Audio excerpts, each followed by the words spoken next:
right, welcome everyone to the News from the Real World podcast. Thank you. Thank you. We are here in the lovely sound studio today, and we have two new podcasters with us for this week's episode. Adam Kennard.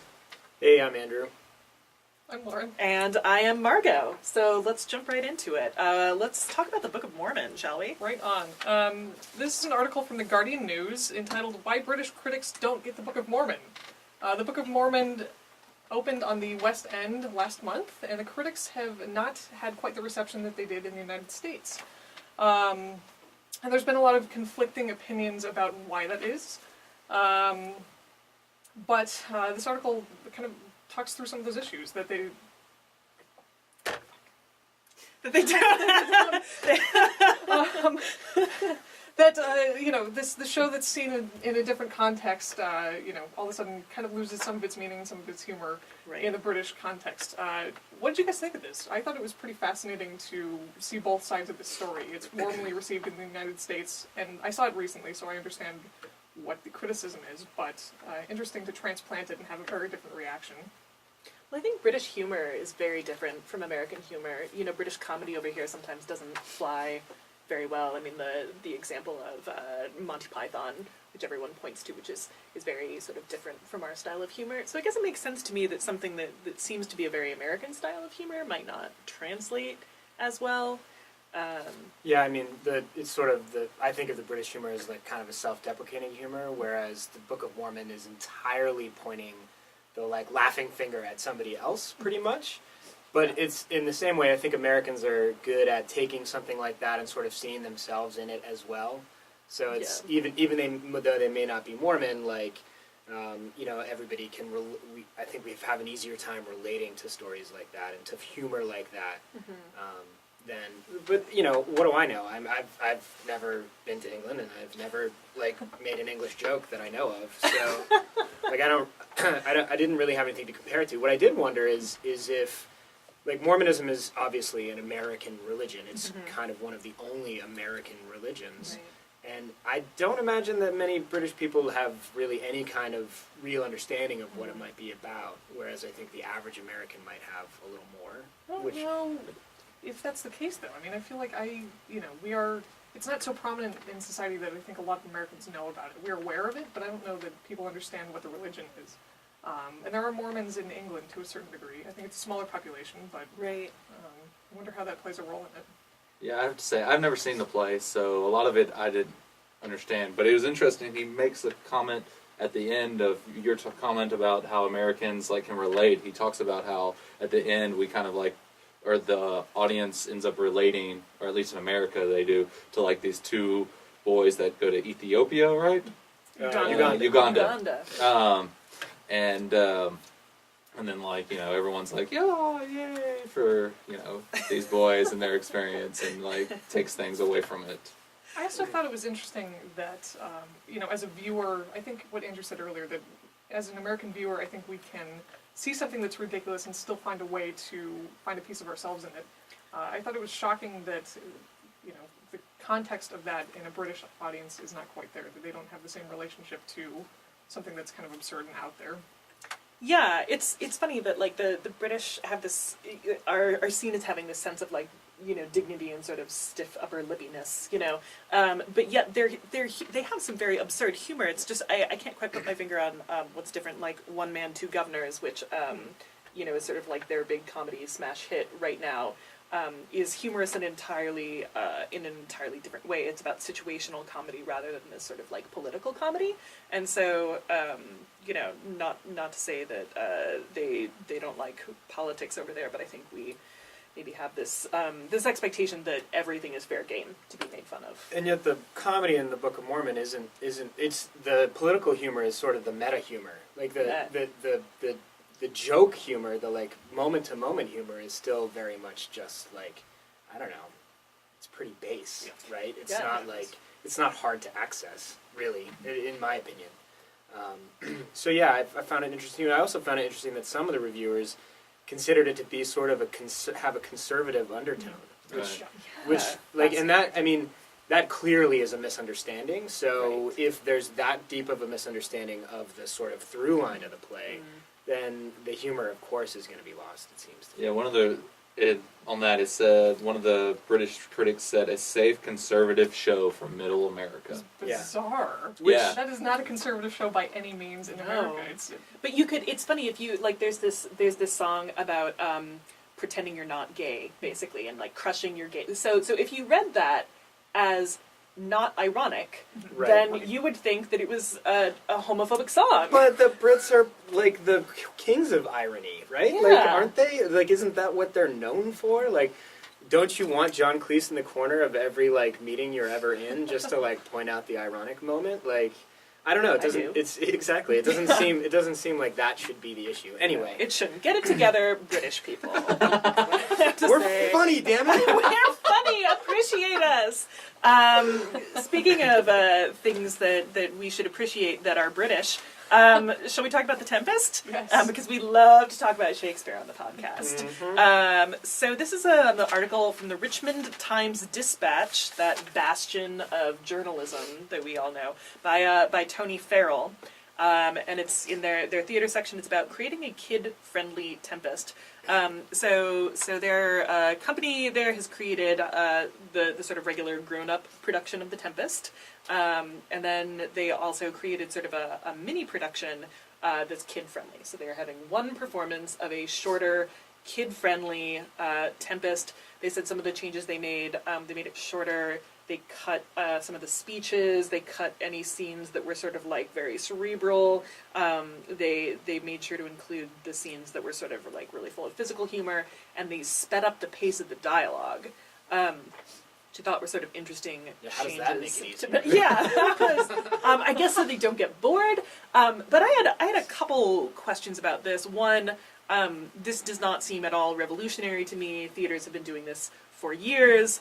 And two, it seems like the way they're treating it is to make it a second-class version of their Tempest. They rehearse it once. They said Right. that they've had the script for it for a long time, but they do one sort of speed through of it the morning before the performance, and then they just do it, which to me says maybe the quality of I that. wouldn't take issue with that necessarily, though. If you know the full text, then doing a shorter version doesn't necessarily detract anything from it, I don't think. Although doing children's theater is so different than Yeah.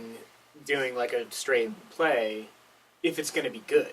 That's I think that's my thing with it. I mean, you have to pay special attention and make certain choices, real choices, based on who your audience is. And it doesn't sound like they're making real choices. It sounds like they're just trying to water it down. Okay, I guess that was my point too, is that it doesn't, they're taking the same performance and condensing it. They're not necessarily adapting the performance for the children in a way.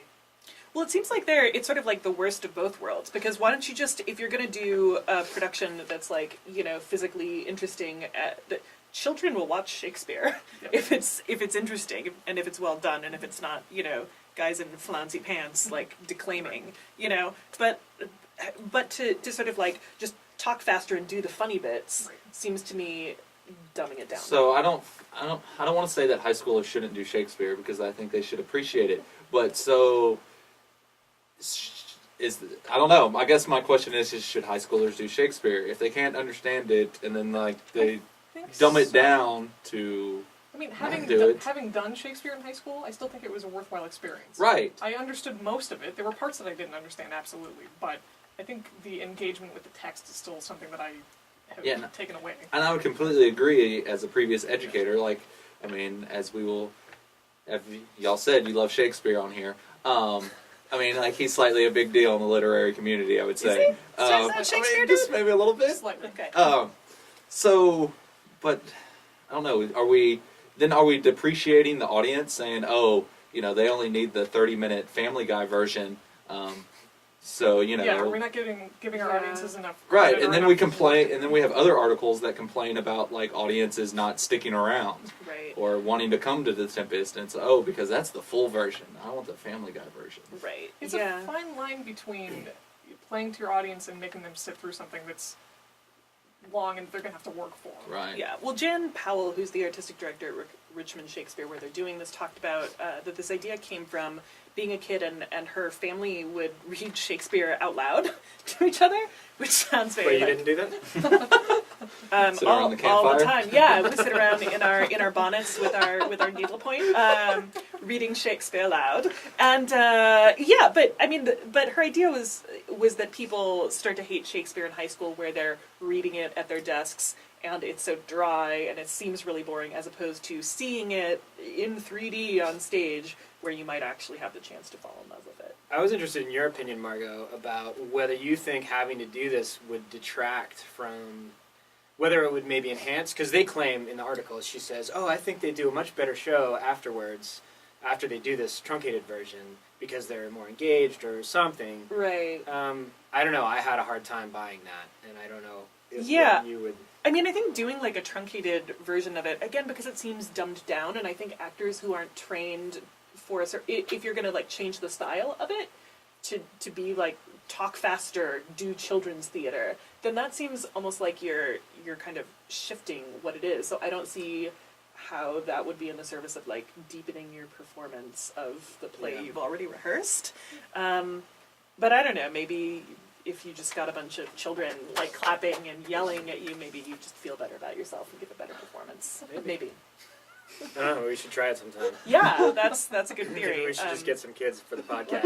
Yeah, exactly. So The first one will talk really, really fast like this. And then exactly, and then the kids will really like to watch the podcast. That'd be great. So, speaking of kids and things that they like, Adam, can you tell us about getting paid after you Yes. graduate? All right. Forbes brings us a article by Susan Adams talking about the top 25 highest paying. Oh my gosh, how do I say this? The highest 25 college diplomas with the highest pay. There we go. Yeah. These are undergraduate diplomas, right? Yes, undergraduate diplomas. CMU, we can proudly say that our computer science department is number one. They start off at $84,000. I believe every job on the top 25 was all above $60,000 initially. It was interesting, though, that Harvard, Yale, and Brown, I want to say, did not have any, they didn't track the numbers like other schools Oh, they do. track them. They just don't publish them. Well, that's very true. Yeah, she used, I believe, because you can click on in the article a link to go and research more, and I looked for the drama, and we don't have that up there. Wow. Why? I wonder why. Well, they do have Carnegie Mellon as a school, though. And Right. I think it's pretty high. I mean, my recollection is it's pretty high, I guess. Yes. It was Matters. like, I believe, above 50. Yeah, it was... And they used Nerd Scholar, was, I believe, the website, Yep. and you could search and compare schools. I mean, it's like CMU's on there a couple different times by college. 5 out of the top 25. There you go. Yep. in engineering, in computer science, Yes. in business, And in art and design. chemistry, I think. Stuff that you would expect from any school, Right. really. I mean, that's sort of a trend in our country, right? The more specialized you can be, it seems, the better off your chances are of getting a job. Which is interesting from our perspective because, we're in a college of fine arts, and although our training is extremely specialized, of course, Yeah, well, I don't think any of us came into this master's program thinking we were going to get out there and make, $87,000 Exactly. a year, even though we're talking about master's degrees as opposed to undergrad degrees. But does any undergraduate think that they're going to graduate with a, BFA in theater and immediate? Well, some of them do. Well, Actually. I wondered what our undergraduate class, in terms of staying in the business, or even tracking, like, how many of our undergrads go on to graduate programs in theater arts. I'd just be curious. I'm sure somebody knows. I don't know. Maybe Ari? My sense is that it's a smaller number that actually stick with theater. I think it's a good undergraduate degree, but I think a lot of people will find other ways to make a living after that. Did you all go to undergrad for theater? Nope. Partly. Partly? No, my undergrad was in education. Oh, what about you? I did, yep. I did, and I had my first job right out of college was theater. Like, Look at you, living the dream. I know, living the dream. I Like, think that's such a small percentage 1999. of students that go straight from undergrad in theater in particular to a graduate program. I think most people will find other paths, or they'll come back around to it like you guys have. Yeah. well, my thing about this article was sort of my reaction to all these types of articles that use money to talk about success. Yeah. And, like, it sounds sort of anti-capitalist or something to say, but, like, I've worked jobs where I make $50 an hour, and I've worked jobs where I make $15 an hour. That rate has never, ever, ever been any kind of clear indicator of how I was going to enjoy myself, what I was going to get out of it, how fun or how lucrative the job can be if you think about the triple bottom line of like what a work experience can be like. So Yeah. that was my comments on it. Was just yeah, money's important, but But it doesn't buy happiness. there's the triple bottom line, I think, that environmentalists used to talk about. It's not just red and black. There's another line there that you got to pay attention to. Right. So we can all feel, very superior thinking about how happy our lives are going to be, even though we may not make $87,000 a year right out of school, right? So we can feel very smug, or cry ourselves to sleep at night in our, hovels. Right. Either way. Some people who might be more interested in those numbers that we just discussed are the Empirical Kids, right? Yeah, David Brooks, my favorite Republican, wrote for the New York Times in his regular op-ed column. I guess it was 2 weeks ago, about what he calls the Empirical Kids, the kind of naming the generation that's come up, that are undergrads now, basically, that we're working with. And kind of giving them a label, a cynical label, but cynical in its original sense, I think, the show me kind of label, the not taking things for granted, the Missourian in all of us. So, I don't know, what did you guys think about this? In some ways, it seems really sad, but I mean, I think I've noticed this trend too in like high school students that I've worked with that I felt that I had the sense growing up that things are going to be okay. Things are going to like get better. Man, I didn't. That does not surprise me. But I mean, I think there's that sort of sense of America, prosperity, and these kids have sort of been disillusioned with the American dream and don't really expect. I think even maybe people in our generation who well, I don't expect to ever own a house, like that sort of thing, and that they distrust the link between action and result was one of the lines in this article that was really sort of sad to me. That they have seen, they have tried things that have not been effective. They've tried their hardest and still failed.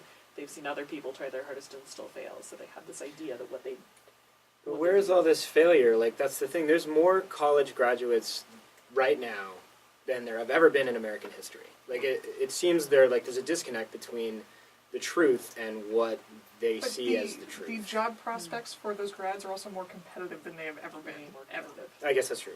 Sure. Yeah. So the jobs that you have to look for. I mean, these people who are making $87,000 with their engineering degrees are first probably people whose parents are paying for them to go to college anyway. I mean, I don't know if it's fair to make that okay, blanket. maybe that's true, but a lot of let me say this: that people who are not as high on the economic ladder have a lot more trouble persisting through college. Sure. So if you start behind the starting line, it used to be that we believed everyone's chances are equal. It's that the student in the article talks about the meritocracy, and it's becoming clear to these students that is just not always the case. That the person who is the smartest, the best, is not necessarily going to be the one who wins in the end. Mm-hmm. Yeah, I just didn't want to make a blanket No, statement. you're right. That was unfair. I mean, and like when you look at our school, almost 40% of our student body is international. Right. Right. So like, there's not the competition has become global now, completely global, and that is different from when I grew up. Although I grew up in the Cold War era, like I grew up always kind of aware that there was this chance of nuclear apocalypse at any time. Like I remember that feeling very, very clearly. And yeah, so I don't know if it's fair to say that people now live in a greater state of fear or something. And then that's what the article sort of claims too. And a lot of the comments that were on it claimed that there's this kind of constant state of fear that these poor kids have to live under. I don't think buy it. A generation that has grown up with 9/11, that has grown up with, pretty bad recession. I think that's what they're talking about. Not that those things didn't occur in the past, but that is all this generation knows growing up. And also, but the 1990s, the most prosperous. We're talking about kids born in like 1985 and later. So when they were 10 years old, was 1995 the most prosperous year in American history economically? Well, kids who are undergraduates now were born mid-90s. Oh, is that true? Yes. Oh my God. Yeah, just for overall perspective. Yeah, so we're talking about the last 10 years, not the 10 years before that. Yeah, I just want to say, just for perspective, I was born in '85, and I very much I was very fortunate to be middle class America. My dad had the same job for 30 years and is retired and has the American retirement. So this idea that you work hard is very imprinted into me. right. And I think what people are seeing, that maybe even their parents are, maybe they're losing their retirement, or Right. maybe they're having job problems that they didn't have before. And so to see your the generation before you, older siblings or your parents, go through something like that, where you've always had, like you work, Right. you do your job, you get your reward. That's the way it works. And if you start to see that system of the American dream breaking down, even if you're not afraid that the Russians are gonna, bomb your elementary school. Yeah, you're right. It was just hard to hear. It was hard to hear that as if it was a new thing, like that this, that this generation is somehow different that way. I mean, every generation comes up thinking it's different, Sure. that they're special in some way. But I can understand. I certainly understand economically, like things have changed a lot. Like, but I think that's been a trend over the past, forever. Yeah, So. it's interesting that he was contrasting it with the organization kid of a previous generation who's like smart, hardworking, achievatrons, he calls them. So it's interesting that he's saying that these people are different somehow, that they don't see the point of sort of crossing all the T's, dotting the I's. Mhm. They really want to see, well, if I'm going to go to college, what is that What is going that to gonna get get me? Right. Questioning things. It's just like seeing the ends before you get there. It's like, like we don't know. Right. I came to CMU for my graduate degree on hope. I hope that when I get out that I will have, Right. A positive work environment, a better work environment, a better knowledge base to do that work. Yeah. And I'm betting a lot. I'm betting a lot on that. Yeah, well, and I think there's a place for hope in in art and in culture, and I hope that this generation of kids doesn't grow up too. It's sad if we lost our idealism. This generation lost their hope in succeeding in the future. That's concerning, I think. I wrote something about young people having quotes, so I'm not sure why. I think it was because he just says young people, and I just found it interesting that it was just like, who are the young people? Right. Only 10% think more globally active, or something like that. Use like in that. Oh yeah, that they don't want America to Interfere globally. Yeah, so Interact. Yeah, so that's an interesting that they're more looking out for themselves rather Right. than sort of thinking about the larger picture. So those are the people who we will be, Isolationism is back.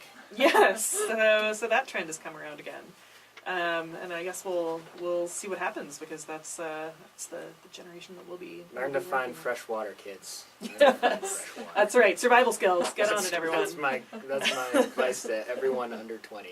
Great. All right. Well, thanks, guys, for a good discussion, and we'll see you next time. Oh! Nailed it! No. Quit. Lauren, What's wrong? Don't quit. Don't quit, Lauren. I couldn't find wood.